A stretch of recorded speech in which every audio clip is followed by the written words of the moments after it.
what comes from your nut job brain. Thank you very much for joining us, everybody. This is Philip Stuckey with the Daily Caller News Foundation, Henry Rogers. Also, we are here in front of an evening with Hillary Clinton, where we actually just witnessed a massive pouring of people here, all wearing Hillary Clinton campaign pins, have kind of sorted in here. Henry, what do you think about what's going on tonight? Philip, as you can see here, there's only one counter-protester that we can see so far, but a ton of Hillary Clinton supporters here in our nation's capital that we're going to be interviewing before Hillary Clinton sets to hit the stage here in Washington, D.C. for her book tour, the book titled What Happened. Whatever Hillary did, people were going to comment negatively, so if she was loose, they would say she wasn't serious. It's pretty much what Michelle Obama said.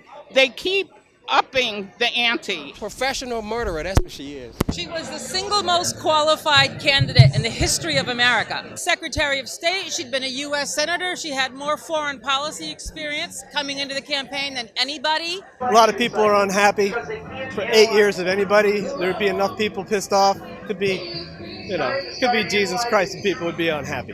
I didn't even know she had a book out. When I found out, If you remember from Hillary's book, of course available on Amazon, where she essentially labeled James Comey's interference as being the primary reason, but also kind of central also was the Russia thing, as well as the whole sexist angle as well, like we heard from some of from some of the people standing here today. Henry, campaign strategy, like not going to Wisconsin, or was it something else? No.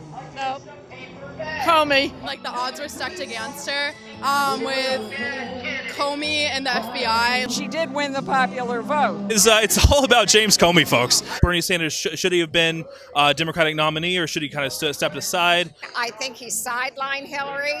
I think he continues to sideline women in official posts. My opinion is Bernie would have won. How can you lose against a guy like this? She cheated Bernie Sanders out of a decent primary. I think that a lot of people assumed that there would be a good enough turnout, so they didn't need to.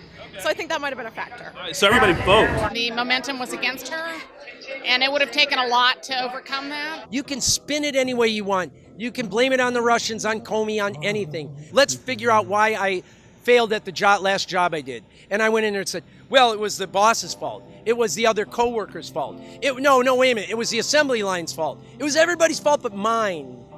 She accepts no responsibility. So your sign says Hillary Clinton, a.k.a. Letty McDeath. Top secret stuff on her server that could have been hacked by anybody. Perhaps it was.